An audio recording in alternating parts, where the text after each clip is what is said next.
नमस्कार, आप देख रहे हैं न्यूज टीवी इंडिया और मैं हूं आपके साथ रोहित भामला। रुक करेंगे इस बीच तमाम बड़ी खबरों का। बड़ी खबर इस बीच महाराष्ट्र से सामने आ रही, जहां नागपुर में मुख्यमंत्री देवेंद्र फडणवीस ने प्रेस कॉन्फ्रेंस की है। इस दौरान उन्होंने राज्य से जुड़े हुए कई अहम मुद्दों पर अपनी बात रखी है। सीएम फडणवीस ने सरकार की योजनाओं, विकास कार्यों और मौजूदा हालात को लेकर जानकारी दी है। प्रेस कॉन्फ्रेंस में उन्होंने विपक्ष के आरोपों पर भी जवाब दिया है।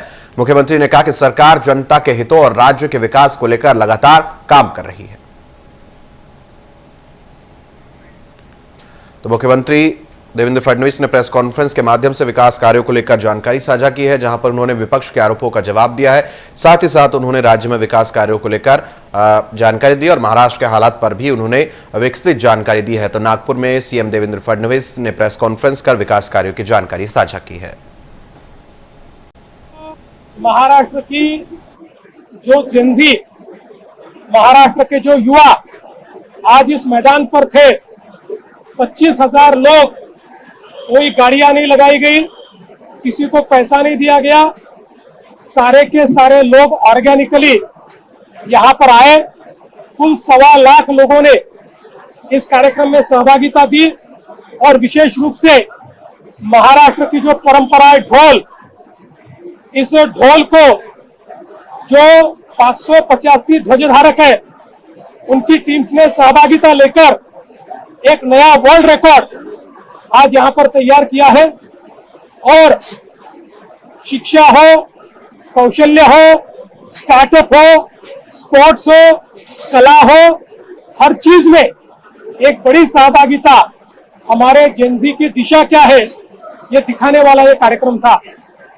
जहां तक राहुल गांधी का सवाल है, स्टेज पर आकर तो उन्होंने महिला अधिकारिता की बात कही, लेकिन महिलाओं को अधिकारिता देने का सबसे क्रांतिकारी कदम महिला आरक्षण बिल है, जिसको राहुल गांधी विरोध कर रहे हैं, जिसके खिलाफ वोट कर रहे हैं।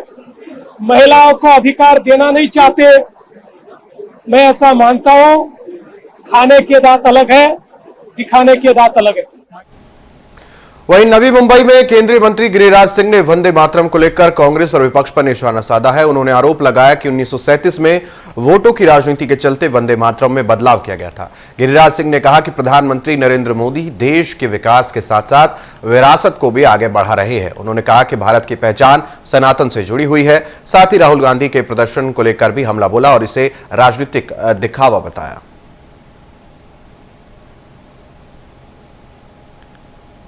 सोए हुए को जगाया जाता है, जगे हुए को नहीं जगाया जाता। ये वंदे मातरम 1937 में बदला गया, जिन्ना के दबाव में, वोट के खातिर। और नरेंद्र मोदी जी देश के प्रधानमंत्री हैं, जो देश की विरासत के साथ देश का विकास करते हैं। उन्होंने कहा 2 छंद नहीं होगा, 6 का 6 होगा, क्योंकि भारत की पहचान बिना सनातन का नहीं हो सकता। और उसमें है क्या? भारत की अस्मिता है, सनातन की अस्मिता है। दिक्कत कहां पर है कांग्रेस वालों को? दिक्कत है वोट, कांग्रेस का दिक्कत है वोट। ये वोट कहीं भड़क न जाए, उस वोट के सौदागर कई लोग हैं। उत्तर प्रदेश में चुनाव होने वाला है, दोनों में संबंध रहेगा कि नहीं रहेगा, दोनों मुस्लिम वोट के लिए दिक्कत यह। और इसी को डाइवर्ट करने के लिए वंदे मातरम का विरोध कांग्रेस को महंगा पड़ेगा। इसको डाइवर्ट करने के लिए राहुल गांधी जी ने कल वो नौटंकी किया और कहते हैं मैंने तो देश के लिए किया। अरे पहले ही से वहां सब चीज हो रहा था। ये भी केस की जांच क्राइम डिपार्टमेंट ही करेगा। मैं इसका पक्षधर हूं, जो जिस राज्य में रहे वहां की भाषा सीखे। सरकार से भी कहूंगा टाइम बढ़ा दो, थोड़ा लंबा समय दो, जो उनको ये कहने का मौका नहीं मिले कि हम नहीं सीख पाए थे, जी जी लेकिन एक और समाज है यहाँ गैर मराठी भाषा, वहाँ शायद किसी की नहीं चली। संजय राउत बयान देता हूं उस आदमी का जो आदमी दिमागी संतुलन, जिसका दिमागी संतुलन ही ना हो, जो बड़े छोटे समाज सबका ख्याल न करे, तो उस आदमी के प्रश्नों का जवाब नहीं है। तो राजस्थान के स्कूलों से जुड़े हुए मुद्दे को लेकर जयपुर में सीजेपी नेता आशुतोष रांका ने बयान दिया है। उन्होंने स्कूल व्यवस्था और छात्रों से जुड़े हुए विषयों पर अपनी बात रखी है। रांका ने सरकार से शिक्षा व्यवस्था को बेहतर बनाने और छात्रों की समस्याओं के समाधान की मांग की है। इस दौरान उन्होंने स्कूलों में सुविधाओं और व्यवस्थाओं को लेकर भी सवाल उठाए हैं। उनमें हाय एवरीवन, सबसे पहले तो thank you so much for your wishes, for your support messages. बहुत बहुत धन्यवाद। मैं पूरी तरह ठीक हूँ, मुझे ज्यादा चोट नहीं आई थी। मेरी शर्ट फाड़ी गई थी, थोड़े बहुत पीछे धक्का मुक्की हुई थी। मेरे कुछ हमारी टीम के 3-4 साथी ऐसे थे जिनके ज्यादा चोट आई थी, उनमें भी अब सब हॉस्पिटल से डिस्चार्ज हो गए। Everyone is doing fine. लेकिन आप लोगों की लड़ाई, आप लोगों ने जो हिम्मत दिखाई और आप लोगों का जो सपोर्ट रहा है, आज उसी का नतीजा है कि वो जो स्कूल भैंसों के तबेले में चल रहा था, अभी कुछ देर पहले सरकार ने ऑर्डर निकाला है कि उस स्कूल को ठीक करने का काम 1 सितंबर से शुरू होगा। एग्जैक्टली यही तो डिमांड कर रहे थे हम लोग कि आप स्कूल ठीक करा दो। इसके लिए कल जिस तरह से कोऑर्डिनेटेड तरीके से अटैक किया गया, उसकी जरूरत नहीं थी। आप हमारे जाने से पहले उस स्कूल को ठीक करा सकते थे। हम यहां पर वोट नहीं मांग रहे हैं, हम यहां पर बीजेपी के खिलाफ पॉलिटिक्स नहीं कर रहे हैं। हमें सिर्फ और सिर्फ स्कूल ठीक कराने हैं। आपने कराया, भजनलाल गवर्नमेंट जो यहाँ के चीफ मिनिस्टर हैं, उन्होंने ये डिसीजन लिया। Thank you for this. आप ये पहले भी कर सकते थे, लेकिन आपने आज ही किया, उसके लिए धन्यवाद। दूसरी हमारी डिमांड थी कि आप कल जिन लोगों ने हिंसा फैलाई है, जिनके वीडियोस पब्लिक में हैं, आप उनको अरेस्ट करवाइए। अगर आपको लग रहा है कि हमने हिंसा फैलाई, आपके पास एविडेंस है, तो आप हमको भी अरेस्ट कर लीजिए। लेकिन कल जो हुआ वो राजस्थान में आगे नहीं होना चाहिए, पूरे देश भर में नहीं होना चाहिए। तो जो भी कल्प्रिट है, आप सबको अरेस्ट करेंगे। अगर ये अरेस्ट नहीं होते हैं तो हम लोग राजस्थान में एक बड़े आंदोलन का आह्वान करेंगे, एक बड़े आंदोलन का अनाउंसमेंट करेंगे। प्लीज राजस्थान के शिक्षा मंत्री मदन दिलावर जी, भजनलाल जी से हमारी रिक्वेस्ट है, राजस्थान में स्कूलों का बहुत बुरा हाल है। हर जगह हमारे जाने की जरूरत नहीं है, हर जगह इस तरह की चीजें होने की जरूरत नहीं है। आप बताइए कि आप राजस्थान के 3000 जर्जर स्कूल्स कैसे फिक्स करेंगे। एक प्लान बनाइए। हमारी कोई हेल्प चाहिए तो हेल्प लीजिए, but let's fix the government schools of Rajasthan. तो इसी बीच लखनऊ में यूपी सरकार के कैबिनेट मंत्री ओम प्रकाश राजभर ने कई मुद्दों पर अपनी प्रतिक्रिया दी है। अखिलेश यादव के बयान, चीनी स्टॉकिंग नियमों, सपा परिवार की राजनीति और आरक्षण से जुड़े हुए विरोध पर, प्रदर्शनों पर उन्होंने अपना इस बीच बयान दिया है। राजभर ने विपक्ष की नीतियों पर भी सवाल उठाते हुए सरकार के फैसले का जवाब दिया है। तो वही टीएमसी नेता के भाई की आईएसआई जासूसी मामले में गिरफ्तारी को लेकर भी उन्होंने बयान दिया है और उन्होंने कहा कि देश की सुरक्षा से जुड़े हुए मामलों में सख्त कार्रवाई जरूरी है। अखिलेश जी को न शिक्षा पे बोलने का क्षमता, ना तो 27% जो पिछड़ों को आरक्षण बंटवारे की बात पर उनकी जबान नहीं खुलती है, ना तो स्वास्थ्य पर उनको बोलने की फुर्सत है, ना तो समाज में सामाजिक समरसता कैसे हो, समाज कैसे आगे बढ़े, इन सब बिंदुओं को छोड़ करके सिर्फ फिजूल की बात अखिलेश जी बोलना सीख लिए हैं और वो जनता के मुद्दों से भटकाते हैं ध्यान और जनता का वोट लेने का प्रयास करते हैं। निश्चित है कालाबाजारी पर जो मुख्यमंत्री का एक्शन है सही है। ये इसको स्वीकार कर लिया ना कि हम परिवारवाद के लोग हैं, हम अपने घर के लोगों को लड़ाते हैं और बाहर के लोग जो है देखते रहें, रहने वाले वो मैनपुरी के चुनाव लड़ेंगे जो है दूसरे जिलों से, तो वो तो स्वीकार कर रहे हैं ना कि हमारी पार्टी न टूटने का वजह है कि परिवार के ही लोग थे। निश्चित है कि जांच में पाए गए होंगे तो वो गिरफ्तार किया गया है उनको। देखिए, मुलाकात कराना अलग बात है। हम लोग आरक्षण के समर्थक हैं, क्योंकि हम लोग जो 27% रिजर्वेशन पिछड़ों को मिल रहा है, आज नाई को हिस्सा नहीं मिला, प्रजापति को नहीं मिला, विश्वकर्मा को नहीं मिला, आर्य कर्कवंशी बंजारा बहलिया खंगार को नहीं मिला, जोल्हा दुनिया अंसारी साईं दर्जी फकीर को नहीं मिला, तमाम ऐसी जातियां जिनको नहीं मिला है, कुछ मजबूत जातियां उस आरक्षण का लाभ लिए हैं। जैसे आपने देखा कि हाई कोर्ट ने भी कहा कि कोटे में कोटा किया जाए ताकि उनको भी लाभ मिले। तो हाई कोर्ट सर्वोपरि है, आरक्षण के हम लोग समर्थक हैं, आरक्षण चाहिए विकास के मुख्य धारा में आने के लिए। इस बीच सहारनपुर में राष्ट्रीय लोकदल की स्वाभिमान रैली को लेकर तैयारियां तेज हो गई है। 3 सितंबर को रामपुर मनिहारन स्थित गोचर कॉलेज में मैदान में जो आयोजित होने वाली इस रैली को आरएलडी के राष्ट्रीय अध्यक्ष और केंद्रीय मंत्री चौधरी जयंत चौधरी संबोधित करेंगे। रैली में पश्चिमी यूपी के किसानों, युवाओं और छात्रों से जुड़े हुए मुद्दों को उठाया जाएगा। तो आरएलडी के राष्ट्रीय महासचिव और बिजनौर सांसद चंदन चौहान ने प्रेस वार्ता कर तैयारियों की जानकारी दी है और उन्होंने लोगों से इस बीच बड़ी संख्या में रैली में पहुंचने की अपील की है। कार्यक्रम के दौरान इस बीच गोचर कॉलेज में विकास कार्यों की आधारशिला भी रखी जाएगी। ये हमारा समाज और हमारा ये इलाका बड़ा स्वाभिमानी, और समाज ने ही हमेशा दल बनाने का काम किया है। हमेशा दलों से ऊपर समाज रहा करता है। तो समाज के जो लोग आज निरंतर टिप्पणी करने का काम कर रहे हैं, मैं उनको इतना ही कहना चाहूंगा कि समाज ने ही हमेशा दल बनाए, दलों से समाज नहीं बना करता। तो कभी भी आप लोग किसी को बड़ा छोटा ना आंकें, क्योंकि हम सब चौधरी चरण सिंह वादी लोग यहाँ बैठे हैं। हमेशा किसान, मजदूर, नौजवान और हर जरूरतमंद की जरूरत के साथ खड़ा होना चौधरी साहब ने सिखाया। स्वर्गीय चौधरी अजीत सिंह जी का रिश्ता भी यहाँ सहारनपुर जनपद से कई बार उन्होंने, मेरे ख्याल से, हमारा तो जन्म, हम छोटे थे, रात भी गुजारी, और चाहे बांध का विषय हो यहाँ के, चाहे कोई भी लड़ाई हो, किसानों का मुद्दा रहा हो, हमेशा चौधरी अजीत सिंह जी भी आगे रहने का काम।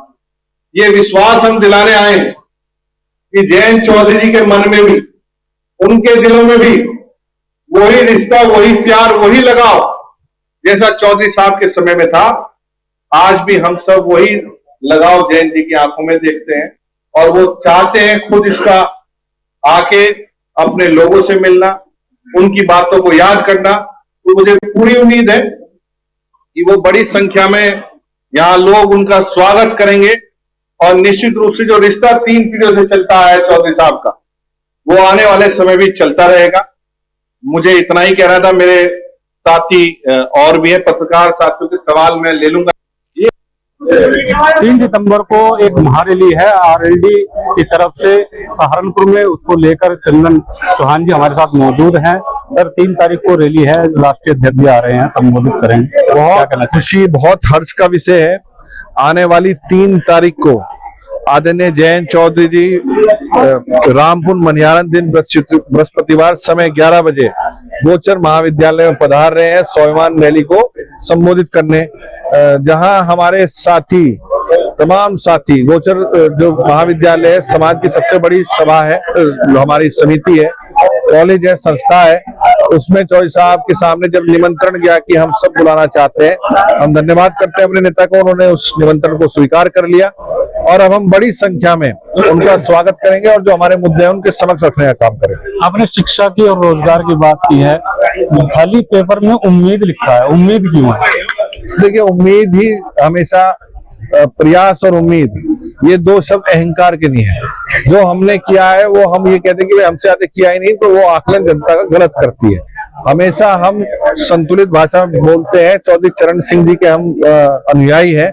संतुलित में और मर्यादाओं में बोलना चौधरी साहब ने हमेशा हमें सिखाया है। और जो हम रिजल्ट है, हम एक स्वतंत्र संगठन है जो अपना रिजल्ट सामने, जनता के सामने प्रत्येक दिन रखने का काम करती है, प्रत्येक वर्ष रखने का काम करती है और प्रत्येक समय रखने का काम करती है। जयंत चौधरी जी प्रत्येक जनपद जा जाके अपना काम रख रहे हैं और मुझे पूरी उम्मीद है, फिर कह रहा हूँ उम्मीद सब, कि जयंत जी के सामने जो हम बातें रखेंगे वो पूरी मेहनत के साथ उन्हें पूरा करने का प्रयास करेंगे। अच्छा, गन्ने की और किसान की बात कही आपने, गन्ने से एथेनॉल बनाया जा रहा है, चीनी महंगी हो गई है, उसका प्रभाव तो आम आदमी की जेब पर पड़ा है, लेकिन किसान को उसका क्या बेनिफिट? देखिए, हमें सबसे पहले सुनिश्चित करना है कि काला बाजारी इस त्योहारों के समय कोई ना करे। इसको आदरणीय जो है मुख्यमंत्री जी के नेतृत्व में उत्तर प्रदेश सरकार कर रही है और हमें ये भी देखना है कि अगर कहीं किसान का लाभ हो रहा हो तो उसको भी सुनिश्चित करना है। इस व्यवस्था में से क्या किसान के लिए हितकारी निकल सकता है, राष्ट्रीय लोकदल की निगाह उस पे है और चौधरी जयंत सिंह जी किसान के हित में, गन्ना किसान के हित में जो निर्णय है वो समय पे लेंगे, जो कि किसानों के लिए बहुत हितकारी है। और मुझे पूरी उम्मीद है जो अब तक ऐसे रेट घोषित नहीं हुए, आगे भी किसानों के हितकारी के लिए हमारे नेता प्रयास करेंगे। चलिए रुके एक छोटे से ब्रेक के लिए, ब्रेक के बाद जल्द हाजिर होंगे।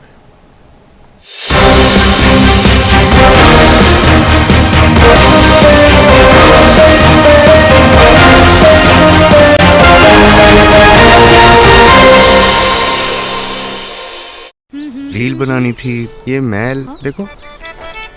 हमरे पिया बनाए रील टकाटक, दिल से कपड़े होते चकाचक, नींबू निकाले मैल फटाफट, दिल से महके चमके चकाचक। मेरी नहीं, तुम्हारी रील वायरल हो गई। सुनो, एक बात कहें तुमसे, बहुत खूबसूरत लग रही हो आज। हाँ, अरे मम्मी भी कहती हैं विनोद आजकल बड़ा खुश खुश रहता है। हमारी लाइफ में आने के लिए थैंक यू जी। क्योंकि तुम लाखों में एक हो, हर प्लम्बर की पसंद हो तुम। वेक्टस वाटर टैंक्स, भारत में सबसे ज्यादा बिकने वाले वाटर टैंक्स, 15 साल की गारंटी के साथ। अगली बार दुकान में जाना तो टंकी नहीं, वेक्टस मांगना। अरे बैलाला सांग, थोडं फास्ट चल, मला एअरपोर्टला जायचं आहे।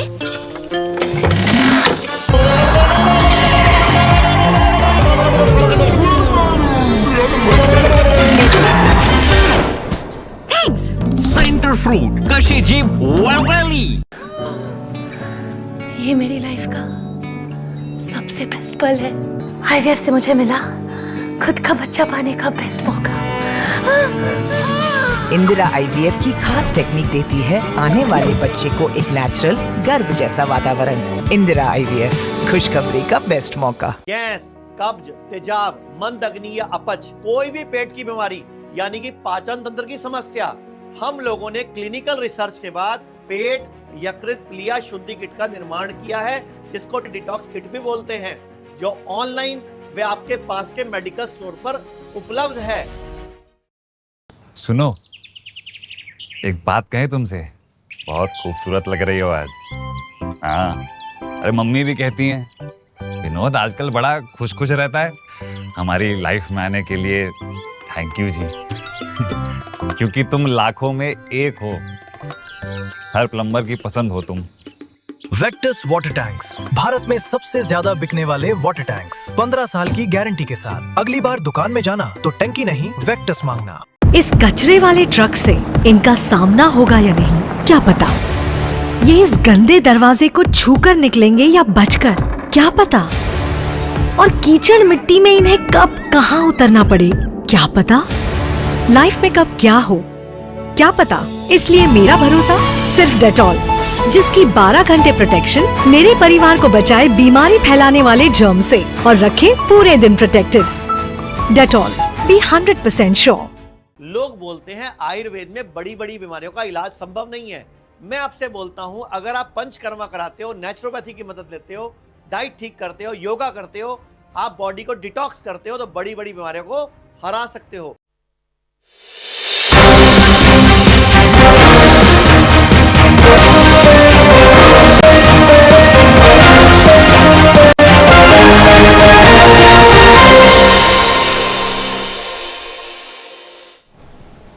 ब्रेक के बाद आप सभी का स्वागत है। फिर रुक करेंगे खबरों का।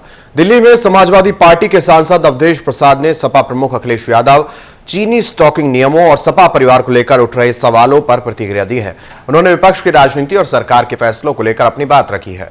अवधेश प्रसाद ने कहा कि समाजवादी पार्टी जनता के मुद्दों को मजबूती से उठाती रहेगी। तो वहीं उन्होंने अखिलेश यादव के नेतृत्व का बचाव करते हुए पार्टी की एकजुटता पर भी जोर दिया।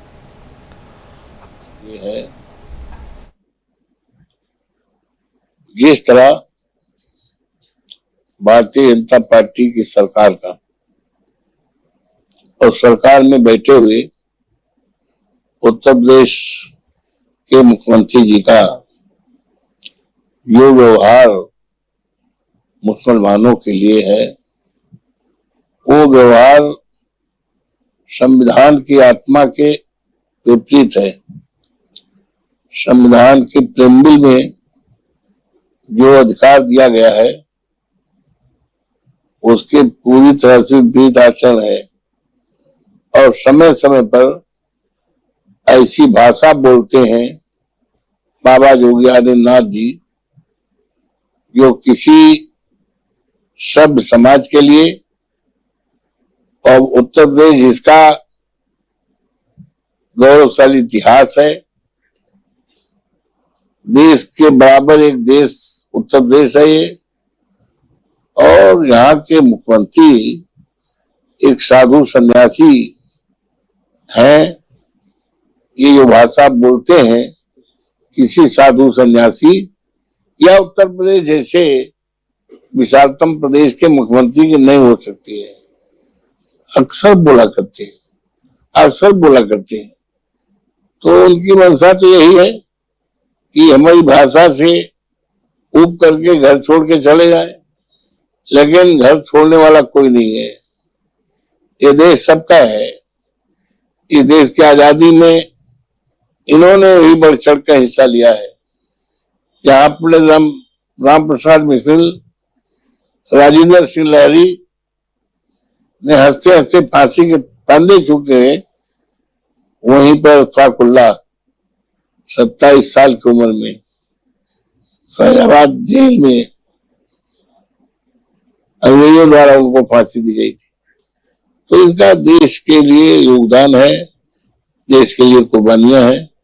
ये पाकिस्तान जाने का कोई सवाल नहीं है, यहाँ पर रहेंगे और हमारी सरकार आएगी तो पूरी तरह से भाईचारा बनाया जाएगा। वहीं यूपी के बुलंदशहर में मामन फ्लाईओवर पर बड़ा हादसा हो गया है। हरिद्वार से आगरा डाक कावड़ लेकर जा रहे बाइक सवार कावड़ियों को अज्ञात वाहन ने टक्कर मार दी है। हादसे में 5 कावड़िए घायल हो गए हैं। सभी घायलों को इलाज के लिए अस्पताल में भर्ती कराया गया है, जहां 3 कावड़ियों की हालत गंभीर देखते हुए उन्हें हायर सेंटर रेफर कर दिया गया है। तो हादसे के बाद गुस्साए कावड़ियों ने आरोपी वाहन चालक पर कार्रवाई की मांग को लेकर हंगामा किया है। तो वहीं पुलिस अधिकारियों के सख्त कार्रवाई के आश्वासन के बाद मामला शांत हुआ है।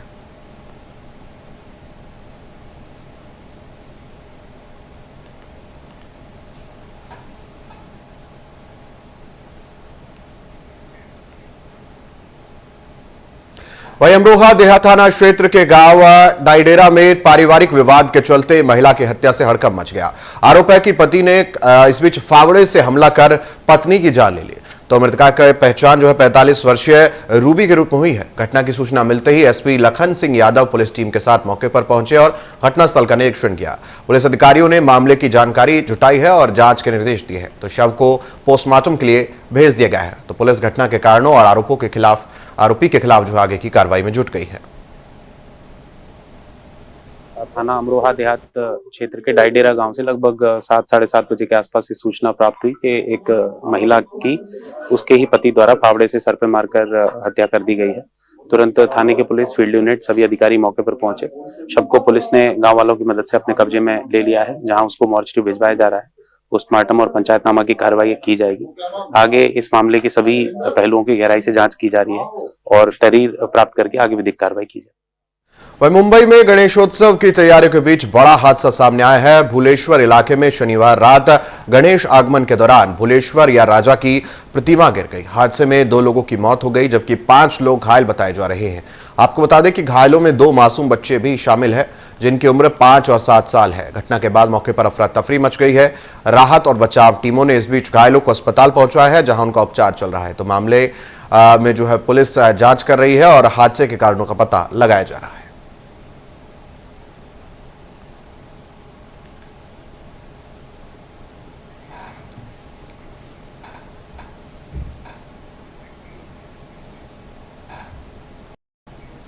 वहीं देश के कई हिस्सों में बारिश का कहर जारी है। कहीं नदियां उफान पर है तो कहीं बाढ़ ने लोगों की मुश्किलें बढ़ा दी है। कई राज्यों में जलभराव से हालात बिगड़े हैं और कई इलाकों पर अब भी बाढ़ का खतरा मंडरा रहा है। बारिश और बाढ़ से जुड़ी हर बड़ी अपडेट के साथ देखिए देश के किन किन हिस्सों में बनी हुई है आफत। देश में बाढ़ का संकट, तेज बारिश से बिगड़े हालात, नदियों का बढ़ा जलस्तर, कई राज्यों में अलर्ट जारी।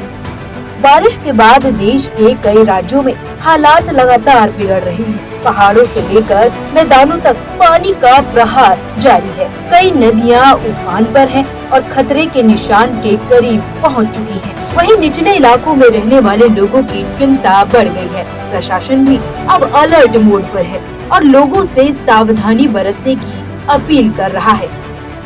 कहां आई बाढ़? उत्तराखंड, हिमाचल प्रदेश, बिहार, असम। भारी बारिश के बाद देश के कई हिस्सों में बाढ़ जैसे हालात बन गए हैं। बिहार और असम में नदियों का जलस्तर लगातार बढ़ रहा है। वहीं उत्तराखंड और हिमाचल में बारिश ने पहाड़ी इलाकों की मुश्किलें बढ़ा दी हैं। कहीं नदी उफान पर है तो कहीं भूस्खलन का खतरा मंडरा रहा है। कहां बाढ़ का असर? उत्तर प्रदेश, नदियों के किनारे बसे इलाकों में निगरानी, जल भराव की बनी स्थिति। पश्चिम बंगाल, बारिश के बाद कई जगह दिखा असर, निचले इलाकों में सतर्कता। उड़ीसा, भारी बारिश की संभावना, नदी क्षेत्रों में अलर्ट मोड जारी। आज भी आसमान से आफत बरसने का खतरा बना हुआ है। मौसम विभाग ने कई इलाकों में भारी बारिश का अलर्ट जारी किया है। प्रशासन पूरी तरह अलर्ट मोड पर है। इन राज्यों में बढ़ सकता है बाढ़ का खतरा।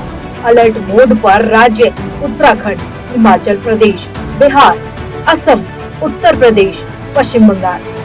आने वाले दिनों में भी बारिश का खतरा कम नहीं होने वाला। अगर बारिश का सिलसिला जारी रहा तो कई और इलाकों में बाढ़ की आफत बढ़ सकती है।